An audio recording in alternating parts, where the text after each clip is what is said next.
ಕೇಳಲ್ಲ. ನಿಮ್ಮ ಪ್ರತಿಕ್ರಿಯೆ ಏನಿದಕ್ಕೆ? ಮೇಡಮ್, ಇನ್ ಜನರಲ್ ಇವತ್ತು ನಾಗಮೋಹನ್ ದಾಸ್ ಸಾಹೇಬರು ಕೂಡ ರಿಪೋರ್ಟನ್ನು ಮಾಡಿದ್ದಾರೆ. ಇಡೀ ರಾಜ್ಯದಲ್ಲಿ 90% ಆಗಿದೆ. ಬೆಂಗಳೂರಲ್ಲಿ ಓವರಾಲ್ ಟೋಟಲ್ ತುಂಬ ವೀಕ್ ಇದೆ ಅನ್ನೋದನ್ನು ಆಯೋಗದ ಅಧ್ಯಕ್ಷರೇ ಹೇಳಿದ್ದಾರೆ. ಸೊ ತಾವು ಹೇಳಿದಾಗೆ ನಿಮಗೆ ನನ್ನ ಬಗ್ಗೆ ಗೊತ್ತಿಲ್ಲ ಅಂತ ಕಾಣುತ್ತೆ. ಇದೇ ಜಾಗದಲ್ಲಿ ಸೌಖ್ಯ ಗಾಂವ್ಕರ್ ಇವರೆಲ್ಲ ಇದ್ದಂಥದ್ದು. ನಾನು ಭಾಳ ಡಿಬೇಟ್ಸ್ ಇಲ್ಲಿ ಮಾಡಿದ್ದೀನಿ. ಯಾವುದೇ ಕಾರಣಕ್ಕೂ ಕೂಡ ನಾನು ಜಾತಿ ಅಥವಾ ಪಕ್ಷ ಅಥವಾ ಸರ್ಕಾರ ಬಿಡಬೇಡಿ, ನನ್ನ ಲೈಫಲ್ಲಿ ವಾಸ್ತವತೆ ಏನಿದೆ ಪ್ರಾಮಾಣಿಕತೆಯಿಂದ ನಾನು ಕೆಲಸನ ಮಾಡಿದ್ದೀವಿ. ಅಲ್ಲಲ್ಲ, ನೀವು ಫಸ್ಟೇ ಕೇಳ್ಕೊಂಡ್ರಲ್ಲ, ಅದರ ನನ್ನ ಬಗ್ಗೆ ನೀವು ಬೇರೆಯವ್ರ ಬಗ್ಗೆ ನಾನು ಟೀಕೆ ಮಾಡಲ್ಲ, ಏನಿಲ್ಲ. ಯಾವುದೇ ಕಾರಣಕ್ಕೂ ನನ್ನ ಆತ್ಮಸಾಕ್ಷಿಗೆ ನಾನು ಇರ್ತೀನೋ ಹೊರತು ಯಾವುದೇ ಥರದ ಇನ್ಫ್ಲೂಯೆನ್ಸ್ ಆಗಲಿ ಏನಾಗಲಿ ಯಾವತ್ತೂ ಕೂಡ ಭಾವಿಸ್ಕೋಬೇಡಿ. ಇದು ನನ್ನ ಮೊದಲನೇ ಮನವಿ. ಯಾಕೆ ಹೇಳಿದ್ದಕ್ಕೆ ನನ್ನ ಮನವಿ ಅಷ್ಟೇ, ಆಯ್ತಾ? ಸೊ ಈಗೇನು ತಾವು ಈ ವರದಿಗಳು ಹೇಳ್ತಾ ಇದ್ದೀರಿ, ಈಗ ಬೇರೆ ರಾಜ್ಯಗಳಲ್ಲಿ 3 ರಾಜ್ಯಗಳಲ್ಲಿ ಆಲ್ರೆಡಿ ಶಿಫಾರಸು ಆಗಿಬಿಟ್ಟಿದೆ. ಒಳ ಮೀಸಲಾತಿಗೆ ಶಿಫಾರಸು ಆಗಿದೆ. ಕರ್ನಾಟಕದಲ್ಲಿ ಈ ಥರ ಪ್ರಾಬ್ಲಮ್ಗಳಿಂದನೇ ಇವತ್ತವರೆಗೂ ನಾವು ಮಾಡೋಕ್ಕಾಗಿಲ್ಲ. ಈಗಾಗಲೇ ಎರಡು ಟೈಮ್ ಎಕ್ಸ್ಟೆಂಡ್ ಆಗಿ ಇವತ್ತು ಕೂಡ ತಮಗೆ ಗೊತ್ತಿದೆಯೇನೋ ಗೊತ್ತಿಲ್ಲ, 6ನೇ ತಾರೀಕುವರೆಗೂ ಟೈಮ್ ಎಕ್ಸ್ಟೆಂಡ್ ಮಾಡಿದ್ದಾರೆ ನಾಗಮೋಹನ್ ದಾಸ್ ಸಾಹೇಬರು. ಇನ್ನೂ 6 ದಿವಸ ಮುಂದಕ್ಕೆ ಹೋಗಿದೆ. ಅವರು 15 ದಿವಸ ಏನೋ ಕೇಳಿದ್ರು ಅಂತಲೂ ಕೂಡ ಹೇಳಿದ್ದಾರೆ. ಕೆಲವರೆಲ್ಲ ಮನವಿ ಮಾಡಿದರು ಅಂತೇಳಿ.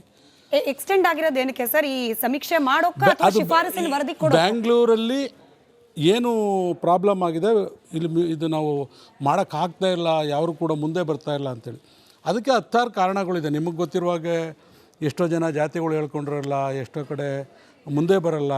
ನಮ್ಮ ಜಾತಿ ಗೊತ್ತಾದರೆ ನಮಗೆ ಇವತ್ತು ನೀವು ಒಂದು ಉದಾಹರಣೆ ಹೇಳ್ತೀನಿ. ಮೊನ್ನೆ ಚಾಮರಾಜನಗರದಲ್ಲಿ ಒಂದು ಘಟನೆ ನಡೆದಿದೆ. ಅಲ್ಲಿ ಒಬ್ಬರು ದಲಿತರನ್ನ ಇದಾಕಿದ್ರೆ ಅಲ್ಲಿ 21 ಜನ ಮಕ್ಕಳನ್ನ ಕರ್ಕೊಂಡು ಹೊರಟೋಗ್ಬಿಟ್ಟಿದ್ದಾರೆ. ನಾವು ಕೂಡ ಎಲ್ಲ ಕಡೆ ಸ್ಟೇಟ್ಮೆಂಟ್ ಮಾಡಿಸ್ತಾ ಇದ್ದೀನಿ. ನನ್ನ ರಾಜ್ಯ ಎಸ್ ಸಿ ಘಟಕದಿಂದ ನಾನೇ ಕೂಡ ಅದನ್ನೆಲ್ಲ ಮಾಡಿಸ್ತಾ ಇದ್ದೀನಿ. ಈ ಥರದ ಸಮಸ್ಯೆಗಳು ರಾಜ್ಯದಲ್ಲಿ ನನಗೆ ಗೊತ್ತಿರುವಾಗೆ ಪರಿಶಿಷ್ಟ ಜಾತಿಯವ್ರಿಗೆ ಇರ್ತಕ್ಕಂಥ ಹಿಂಸೆ ಅದು ಯಾರಿಗೂ ಕೂಡ ಹೇಳೋಕ್ಕಾಗೋದಿಲ್ಲ. ಅದು ಅನುಭವಿಸೋನಿಗೆ ಗೊತ್ತಾಗ್ತದೆ. ಸೊ ಹಾಗಾಗಿ ನಾನು ಈಗ ಆ ಡಿಬೇಟ್ ಅಲ್ಲ ಇದು. ಸೊ ಇಲ್ಲಿ ಮನೆಗಳು ತಗೊಂಡಿರ್ತಾರೆ, ಬೇರೆ ಜಾತಿ ಹೆಸರುಗಳು ಹೇಳಿರ್ತಾರೆ, ಅಥವಾ ಈ ಕಾರಣಗಳಿಗೆ ಅದು ಪ್ರಗತಿ ಆಗ್ತಾ ಇಲ್ಲ ಮೇಡಮ್. ನನಗೆ ಗೊತ್ತಿರೋ ಪ್ರಗತಿ ಆಗ್ತಾ ಇಲ್ಲ. ಸೊ ಈಗ ನೀವು ಮಾಡೋದು ನಾನು ತಪ್ಪಂತ ನಾನೇನು ಹೇಳಕ್ ಹೋಗಲ್ಲ.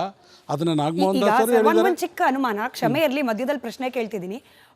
ಮನೆಗೆ ಹೋಗಿ ಮಾಹಿತಿಯನ್ನ ಪಡಿಬೇಕು ಅನ್ನೋದ್ರ ಅರ್ಥವೇ ಅಕ್ಕಪಕ್ಕ ಮನೆಯವರಿಗೆ ಡಂಗೂರ ಸಾರದೆ ಆ ಮನೆಯಲ್ಲಿ ವಾಸವಿರುವ ವ್ಯಕ್ತಿಗಳ ಜೊತೆಯಲ್ಲಿ ಮಾತುಕತೆ ನಡೆಸಿ ಅವ್ರಿಗೆ ಇಷ್ಟ ಇದೆಯೋ ಇಲ್ವೋ ಸಮೀಕ್ಷೆಯಲ್ಲಿ ಭಾಗವಹಿಸ್ಲಿಕ್ಕೆ ಅದನ್ನ ತಿಳ್ಕೊಂಡು ಅವ್ರು ಒಪ್ಪಿ ಹೌದು ನಾವು ಪರಿಶಿಷ್ಟ ಜಾತಿ ಅಂತಂದ್ರೆ ಅದ್ರಲ್ಲಿ ಉಪಪಂಗಡನ ಅಥವಾ ಜಾತಿನ ಅದನ್ನ ನಮೂದು ಮಾಡ್ಕೊಳ್ಬೇಕು ಅನ್ನೋದೇ ನಿಯಮ ಇರೋದು, ಹೌದಲ್ವಾ? ಅಂಥದ್ರಲ್ಲಿ ಬೆಂಗಳೂರಿಗರು ಹಿಂದೇಟ್ ಹಾಕ್ತಾರೆ. ಹಾಗಾಗಿ ಸ್ಟಿಕ್ಕರ್ ಅಂಟಿಸಿ ಹೋಗ್ಬಿಟ್ರು, ಅವ್ರನ್ನ ಕೇಳಲೂ ಇಲ್ಲ, ಅವ್ರಿಗೆ ಮುಜುಗರ ಮಾಡ್ಲಿಕ್ಕೆ ಎಡೆ ಮಾಡ್ಕೊಡ್ಬಾರ್ದು ಅನ್ನೋದಕ್ಕೆ ಸ್ಟಿಕ್ಕರ್. ಈ ಸಮಜಾಯಿಷಿ ಆಗ್ಲಿಕ್ಕೆ ಸಾಧ್ಯನಾ? ಕಾರಣ ಆಗ್ಲಿಕ್ಕೆ ಸಾಧ್ಯ? ನೋಡಿ, ಇಲ್ಲಿ 2-3 ಥರ ಇದೆ. ಸೊ ಏನು ನೀವು ಹೇಳ್ತಾ ಇದ್ದೀರಿ, ಇದರ ಪ್ರಶ್ನೆಗೆ ನಾನು ಹೇಳಬೇಕಂತ ಹೇಳಿದ್ರೆ, ಈಗ ನಾನು ಪರಿಶಿಷ್ಟ ಜಾತಿಯಲ್ಲಿ ನಾನು ಇದ್ದೀನಿ, ನಾನು ಹೇಳ್ಕೊಳ್ಳೋದಕ್ಕೆ ನಾನು ಮುಂದೆ ಬರಲ್ಲ. ಅವ್ರು ಹೇಳ್ಕೊಳ್ಳಿಲ್ಲ ಅಂದ್ರೂ ಸರ್ಕಾರ ಅದನ್ನು ಗುರುತಿಸಿ ಈಗೇನು 5% 6% ಕೊಡಬೇಕು, ಮತ್ತು 4% ಕೊಡಬೇಕು, 3% ಕೊಡಬೇಕು ಅಂತೇಳಿ. ನೀವು ಯಾವುದೇ ಜಾತಿ ಹೇಳ್ದೇ ಹೋದ್ರೂ, ಯಾವುದೇ ಜಾತಿಯವರು ಹೆಸರುಗಳನ್ನ ಹೇಳದೆ ಬರೆಸದೇ ಹೋದ್ರು ಕೂಡ ಅವ್ರು 1%ಗೆ ತಗೊಂಡೋಗಿ ಹಾಕ್ತಾರೆ. ರೆಡಿ ಇದಾರಾ ಇಲ್ವಾ ಜನರನ್ನ ತಿಳ್ಕೊಳ್ಬೇಕಂದ್ರೆ ಜನರನ್ನ ಮಾತಾಡಿಸ್ಬೇಕಲ್ಲ. ತುಂಬಾ ಟೆಕ್ನಿಕಲ್ ಪ್ರಾಬ್ಲಮ್ಸ್ ಭಾಳ ಇದೆ ಮೇಡಮ್. ಇದು ಟೆಕ್ನಿಕಲ್ ಪ್ರಾಬ್ಲಮ್ ಅಲ್ಲ ಸರ್, ಇದು ಕಳ್ಳಾಟ. ಇದು ಟೆಕ್ನಿಕಲ್ ಪ್ರಾಬ್ಲಮ್ ಅಲ್ಲ, ಇದು ಕಳ್ಳಾಟ. ಟೆಕ್ನಿಕಲ್ ಅಂದ್ರೆ ಈಗ ನಾನೇ ಮುಂದೆ ಬರ್ದೇ ಇದ್ರೆ ಅಧಿಕಾರಿಗಳು ಏನ್ ಮಾಡ್ತಾರೆ?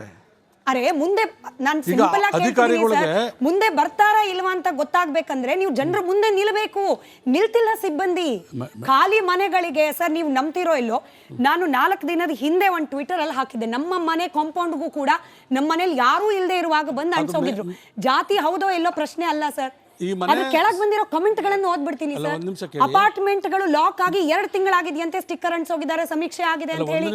ಮನೆಯಲ್ಲಿ ಯಾರು ಇಲ್ದಿರುವಾಗ ಸ್ಟಿಕ್ಕರ್ ಅಂಟಿಸೋಗಿದ್ದಾರೆ ಸರ್. ಸ್ಕೂಟರ್ ನೀವು ನೋಡಿದ್ರೋ ಇಲ್ಲೋ ಗೊತ್ತಿಲ್ಲ, ನಿಂತಿರೋ ಸ್ಕೂಟರ್ ಮೇಲೆ ಸ್ಟಿಕ್ಕರ್ ಇದೆ ಸರ್. ಏನ್ ಹೇಳ್ತೀರಿ ಇದಕ್ಕೆ? Technical problem. ನಾನು ಒಂದ್ ಹೇಳ್ತೀನಿ, ನಾನು ಡಿಫೆಂಡ್ ಮಾಡ್ತೀನಿ ಅಂತ ಅನ್ಕೋಬೇಡಿ. ಪ್ರತಿಯೊಂದು ಮನೆಯೂ ಕೂಡ ಅವರು SC ಇರ್ಲಿ ಇಲ್ದೇ ಹೋಗ್ಲಿ, ಆ ಮನೆ ಸಮೀಕ್ಷೆ ಆಗಿದೆ ಅನ್ನೋದು ಅದರ ಇದು ಸ್ಟಿಕ್ಕರ್ ಹಾಕಿರೋದು. ಅವರು SC ಇದಾರ ಇಲ್ಲ ಅನ್ನೋದು ಸೆಕೆಂಡ್ರಿ.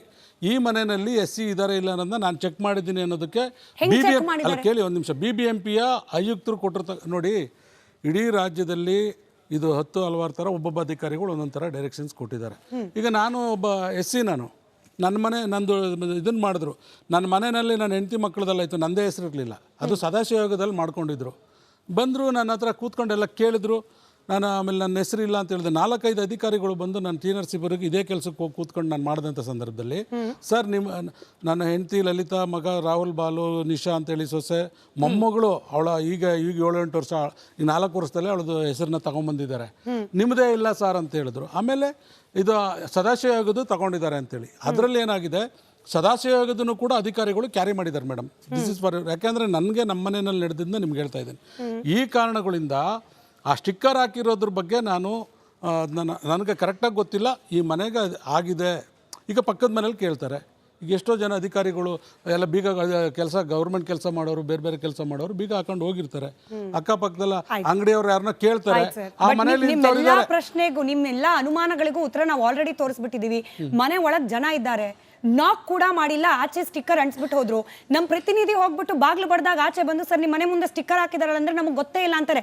ರಾಜು ಸರ್, ಇದು ಟೆಕ್ನಿಕಲ್ ಮಿಸ್ಟೇಕ್ ಅಥವಾ ಜನರ ಹಿಂದೇಟ್ ಹಾಕ್ತಿರೋದಾ? ಇದು ಕಳ್ಳಾಟ ಅಲ್ದಲೆ ಮತ್ತೇನು ಅಂತ ಹೇಳಿ ಬೇರೆ ಯಾವ್ದಾದ್ರು ಒಳ್ಳೆ ಪದ ಇದ್ರೆ ನೀವೇ ಸಜೆಸ್ಟ್ ಮಾಡಿ. ಸ್ಮಿತಾ, ಈಗ ನಮ್ಮ KPCC SC ಸೆಲ್ ಘಟಕದ ರಾಜ್ಯಾಧ್ಯಕ್ಷರು ವೈಯಕ್ತಿಕವಾಗಿ ನನಗೆ ತುಂಬ ದಿನಗಳಿಂದ ನಾವು ಮಾಧ್ಯಮಗಳಲ್ಲಿ, ಪತ್ರಿಕೆಗಳಲ್ಲಿ ನಾನು ಕೆಲಸ ಮಾಡ್ಬೇಕಾದ್ರೆ ಅವ್ರನ್ನ ನೋಡ್ಕೊಂಬಂದಿರೋಂಥ ಸುಸಂಸ್ಕೃತರು ಮತ್ತು ಮಿತಭಾಷಿಗಳು, ಒಳ್ಳೆ ವ್ಯಕ್ತಿತ್ವವುಳ್ಳಂಥದ್ದು ಅಂಥವ್ರು.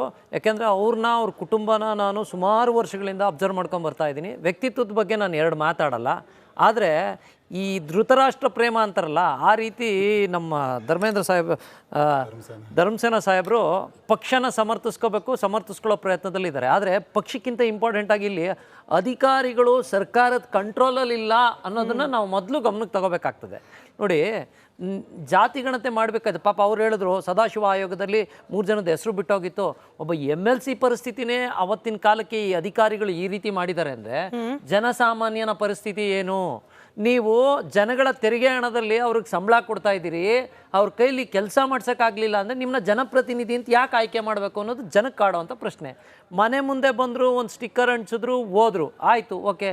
QR ಕೋಡು ಯಾರೋ ಇವತ್ತು ಮಧ್ಯಾಹ್ನ ನಾನು ಬರಬೇಕಾದ್ರೆ ಒಂದು ಫೇಸ್ಬುಕ್ಕಲ್ಲಿ ಒಂದು ಬರೆದಿದ್ರು, ಕಾಂಗ್ರೆಸ್ನ ಅವ್ರ ಮಿತ್ರರು ಬರೆದಿದ್ರು, ತುಂಬ ಬೇಕಾದಂಥ ಮಿತ್ರರು ಬರೆದಿದ್ರು. ಅವ್ರಿಗೆ ಹೇಳ್ಕೊಳಕ್ಕಾಗಲಿಲ್ಲ ಅಂದರೆ ಆ QR ಕೋಡ್ ಸ್ಕ್ಯಾನ್ ಮಾಡಲಿ, ಸ್ಕ್ಯಾನಲ್ಲಿ ಅಪ್ಡೇಟ್ಗೆ ನಿಮಗೆ ಡೀಟೇಲ್ಸ್ ಬರ್ತದೆ ಅಂತ ಯಾರೊಬ್ಬರು ಬರೆದಿದ್ರು. ಓಕೆ, ಆಯಿತು, ಒಪ್ಕೊಳ್ಳಿ. ಎಷ್ಟು ಜನ ಓದಿದ್ದಾರೆ? QR ಸ್ಕೋನ್, ಈಗ ನೀವೊಬ್ಬ ಮಹಿಳೆಯರನ್ನ ಮಾತಾಡ್ಸಿದ್ರಿ, ವಯಸ್ಸಾದಂಥ ಒಬ್ಬರು ಹಿರಿಯರಿದ್ರು, ಅವ್ರಿಗೆ ಆ QR ಕೋಡ್ನ ಸ್ಕ್ಯಾನ್ ಮಾಡಿ ಯಾವ ರೀತಿ ಅಪ್ಲೋಡ್ ಮಾಡಬೇಕು ಅನ್ನೋ ಒಂದು ವಿಚಾರಗಳು ತಿಳಿದಿದೆಯಾ? ನಾವು ಹೇಳೋದಿಷ್ಟೇ, ನಿಮ್ಗೆ ಅಧಿಕಾರಿಗಳು, ಒಬ್ಬ ರೆವಿನ್ಯೂ ಇನ್ಸ್ಪೆಕ್ಟ್ರು ಒಂದು ಟ್ಯಾಕ್ಸ್ ಕಟ್ಟಲಿಲ್ಲ ಅಂದರೆ ಮನೆಗೆ 3 ಸತಿ ಹೋಗ್ತೀರಿ, ನೋಟಿಸ್ಗಳು ಕೊಡ್ತೀರಿ, ಅವ್ರನ್ನ ಇನ್ನಿಲ್ಲದಂತೆ ಹಿಂಸೆ ಕೊಡ್ತೀರಿ. ಹಳ್ಳಿಗಳಿಗೆ ಹೋದರೆ ವಿಲೇಜ್ ಅಕೌಂಟೆಂಟಿಂದ ಹಿಡಿದು ಜಾತಿ ಸಮೀಕ್ಷೆ ಮಾಡೋದು ದೊಡ್ಡ ಕಷ್ಟನೇ ಅಲ್ಲ. ಒಂದು ಲೆಕ್ಕಕ್ಕೆ ನೋಡ್ಕೊಂಬಿಟ್ರೆ ಜನಸಾಮಾನ್ಯನಿಗೂ ಈ ವಿಚಾರ ಗೊತ್ತು. ಒಂದು ವಿಲೇಜ್ ಅಕೌಂಟೆಂಟಿಗೆ ಆ ಊರಲ್ಲಿ ಎಷ್ಟು ವೋಟ್ ಇದ್ದಾವೆ, ಯಾವ ಜನಾಂಗ ಇದ್ದಾರೆ ಅಂತ 90% ಗೊತ್ತಿರ್ತದೆ.